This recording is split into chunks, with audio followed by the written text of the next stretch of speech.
মন যদি সাদা থাকে পৃথিবীর সব কিছু দেখতেই সুন্দর লাগে। মনের শান্তি পৃথিবীর সবচেয়ে বড় সম্পদ। আসসালামু আলাইকুম, আমি সাথী আক্তার চ্যানেল থেকে আপনাদের সবাইকে স্বাগতম। সবাই কেমন আছেন? আশা করি ভালো আছেন। আমরাও ভালো আছি আলহামদুলিল্লাহ। উপস্থাপন করছি দোহার থেকে। আজকে ভিডিওটা শুরু করেছি আমার বাসায় যে টুকিটাকি কিছু ফার্নিচার আছে বা জিনিসপত্র আছে সেগুলো পরিষ্কার মোছামুছি এবং গোছানো দিয়ে সকালে কিন্তু অফ ক্যামেরায় নাস্তাটা করে নিয়েছি। তারপরে কিন্তু চলে আসলাম আমার সংসারে যে গোছানো পরিপাটি করার কাজ সেগুলো করতে। তো অনেক দিন হয়ে গেছে অ্যাকোয়ারিয়ামটা কিন্তু পরিষ্কার করা হয় না, তো ভাবলাম যে একটু পরিষ্কার করে নিই। উপরের যে সাইড সেটা কিন্তু পরিষ্কার করে নিয়েছি, এখন নিচের সাইডটাও কিন্তু অফ ক্যামেরা পরিষ্কার করে এখন গুছিয়ে নিচ্ছি। তো এখানে আমি ফুল দিয়ে সুন্দর করে সাজিয়ে নিচ্ছি। আগে অন্যরকম ছিল, আর এখন আরেকটু অন্যরকম করে সাজিয়ে নিলাম। এতে কিন্তু দেখতে ভালোই লাগছে। অনেক ধুলো পড়ে, তো এগুলো মুছে দিলাম।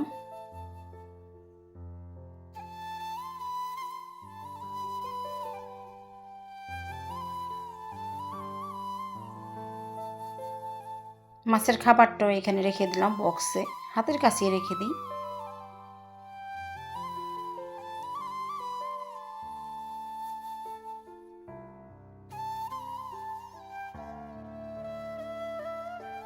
তো এখন ভাবলাম যে আমার যে ওভেনগুলো আছে সেগুলো একটু মুছে নিই।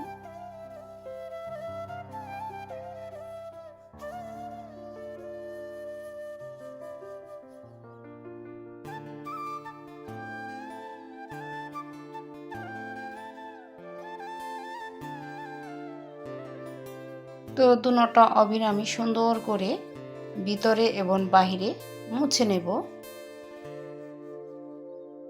যেহেতু আজকে সকালের খাবারের কোনো ঝামেলা ছিল না, তাই এই কাজগুলো করে নিচ্ছি। সবসময় কিন্তু এত কাজ করা হয় না, সময় সুযোগ করেই করে নিই।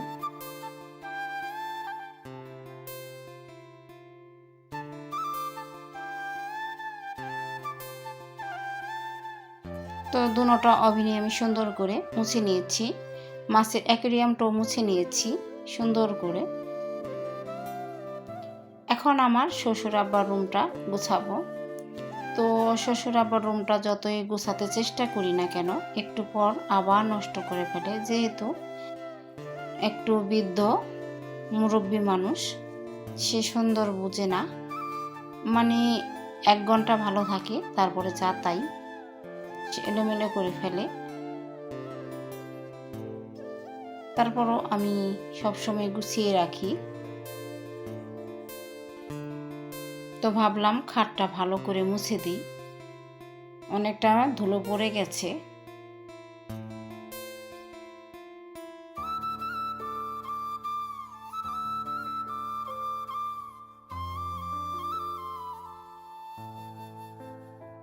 এই সংসারে প্রতিটা জিনিস যত্নে এবং ভালোবাসা দিয়ে গড়া। আমার নিজ হাতে সব কিছুই আমি নিজেই করেছি, তার জন্য সব কিছুই আমার যত্ন করতে হয়। আর এগুলা দেখতে পাচ্ছেন একটা বাক্সে আমি আমার শ্বশুর আব্বা টুকিটাকি মাথার কাছে রেখে থাকি, আর এই লাল ঝুড়িতে রেখে থাকি। তারপরও নষ্ট করে ফেলে, হাতের কাছে রাখতে হয়, তাহলে আবার একটু চিলাচালি করে, তার জন্য এভাবেই রাখি। যাই হোক, মুরব্বী মানুষ, যতটুকু সম্ভব ততটুকুই সুন্দর করে রাখি।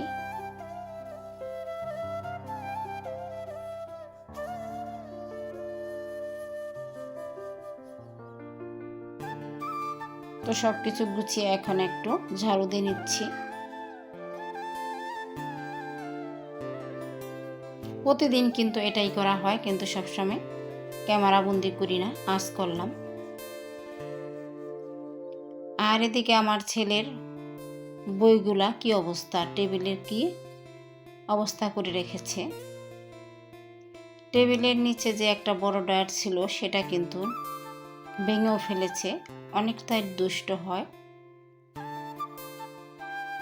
তো বইগুলো আমি একসাথ করে রাখছি, গাইডে যে মোটা বইগুলো সেগুলো একসাথ করছি, আর মেন যে বইগুলো সেগুলো একসাথ করে, আর খাতাগুলো একসাথ করে রাখবো। আর রেখে দেব ডায়েরি বা রচনার বই যাই আছে এগুলো সুন্দর করে গুছিয়ে রাখবো। তো এখন কিন্তু আমি সবগুলো নামিয়ে মুছে নিচ্ছি।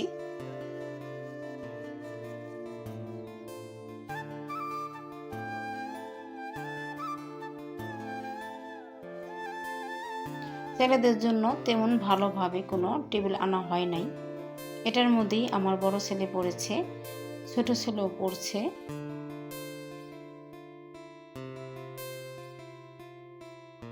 তো বাসার রুমগুলো ছোট হওয়াতে অনেক কিছুই আনতে পারি না, মনে চাইলেও পারি না।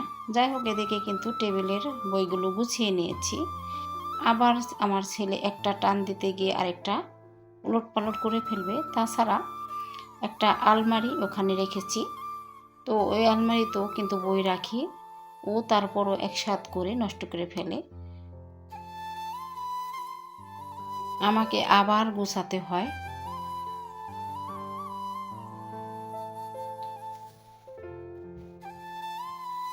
যাই হোক, আমার ছেলেটা কিন্তু টেস্ট পরীক্ষা দিল, তো পাশ করেছে, টেস্ট পরীক্ষা দিবে। সবাই কিন্তু আমার ছোট ছেলের জন্য দোয়া করবেন, আর বড় ছেলের জন্য দোয়া করবেন। তো শ্বশুর আব্বার রুম গুছিয়ে চলে আসলাম ড্রয়িং রুম গুছাতে। ড্রয়িং রুমের সোফা এবং ডাইনিং টেবিলটা একটু মুছে নেব। সোফার যে কুসুম এবং সোফাটা ঝেড়ে কুসুমগুলো পেতে নিলাম, এতে কিন্তু দেখতে সুন্দর লাগে। এখন কিন্তু টেবিলের ঝুড়িটা আমি সমস্ত মুছে নিয়ে গুছিয়ে আবার আমি টেবিলটা মুছে নিচ্ছি। তো মোছামুছির কাজ এবং গোছানোর কাজটা সেরে নিলাম। এখন কিন্তু আমি পুরো বাসাটাই ঝাড়ু দিয়ে নেব। আমি যখন ঝাড়ু দিই তখন অনেক সুন্দর করে সব দিকে দেখে দেখে ঝাড়ু দিয়ে থাকি।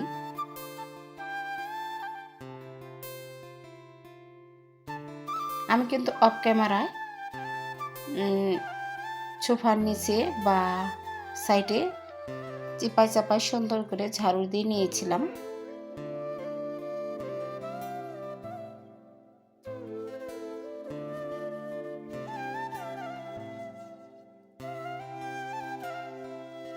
তো একটু দেখিয়ে দিলাম কেমন লাগছে।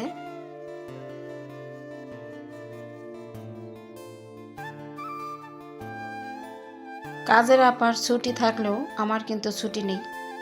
আর শুক্রবার কাজের আপা বিয়ে খাওয়ার জন্য একদিন ছুটি নিয়েছে, কিন্তু আমি ছুটি পাই নাই, আমার কাজ আরও বেড়ে গেছে।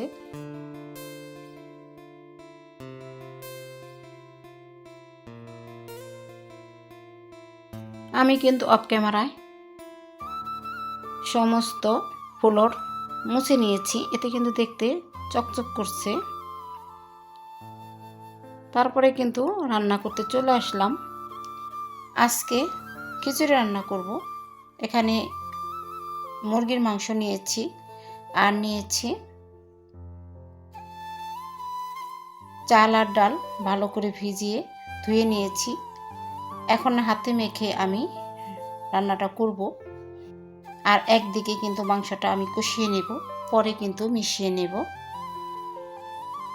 এখানে চাল ডাল ধুয়ে নিয়েছিলাম, সেগুলো নিয়ে পেঁয়াজ কুচি দিয়ে দিয়েছি বেশ কিছু, দিয়ে দিলাম আদা রসুনের পেস্ট বেশি করে, দিয়ে দিলাম লবণ, তেজপাতা, দারচিনি, এলাচ, লবঙ্গ।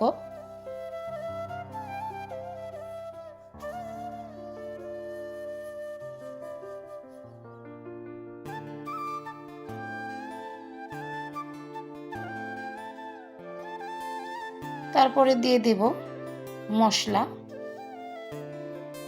এখানে কিন্তু আমি একটু জিরাও দিয়ে দিলাম, আস্ত জিরা। আর মশলা তো দিয়ে দিচ্ছি, দিয়ে দিলাম সরিষার তেল। এখন কিন্তু হাত দিয়ে ভালো করে মেখে নেব। এভাবে রান্না করলে কিন্তু রান্নাটা এগিয়ে যায়, কিন্তু স্বাদটা কিন্তু ঠিকই থাকে। হয়তো অনেকে ভাবে স্বাদ হয় না, স্বাদ ঠিকই থাকে, স্বাদ কিন্তু ভালোই হয়। এখন কাঁচামরিচ দিয়ে ঢেকে নেব, তারপরে চুলাটা ধরিয়ে দিব। এদিকে কিন্তু আমার রান্নাটা প্রায় হয়ে গেছে, আর ওইদিকে কিন্তু মাংসটা আমি কষিয়ে নিয়েছি, মুরগির মাংস। আর আমার ছোট ছেলের জন্য আমি উঠিয়ে রেখেছি, তার জন্য পরে মাংসটা মিক্স করে দিলাম। আর মাংসটা অনেকটাই হয়ে গিয়েছিল, খাওয়া যায় এরকম করে রান্না করেছি। এখন মিশিয়ে নিয়ে আমি ভাজা জিরের গুঁড়ো আর বড় বিলাতি পাতা মানে ধনিয়া পাতা সেগুলো দিয়ে দিব। দিয়ে নেড়ে চেড়ে আমি ঢাকা দিয়ে ধুয়ে দিব,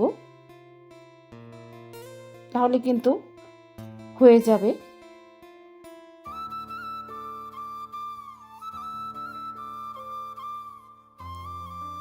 এর সাথে কিন্তু আমি কাঁচামরিচ, শুকনো মরিচ, পেঁয়াজ, রসুনের ভর্তা বেটে সরিষার তেল দিয়ে বানিয়ে নিয়েছি। এটা কিন্তু আমার ছোট ছেলে পছন্দ করে, বড় ছেলে পছন্দ করে, তো হয়ে যাবে। আর আমি ছোট ছেলের জন্য কিন্তু অফ ক্যামেরা একটা ডিমও ভেজে দিয়েছিলাম। তো কেমন হয়েছে খিচুড়িটা? এর সাথে কিন্তু শসা, পেঁয়াজ, কাঁচামরিচ, লেবু ছিল। তো হয়ে গেল খাবার দাবার।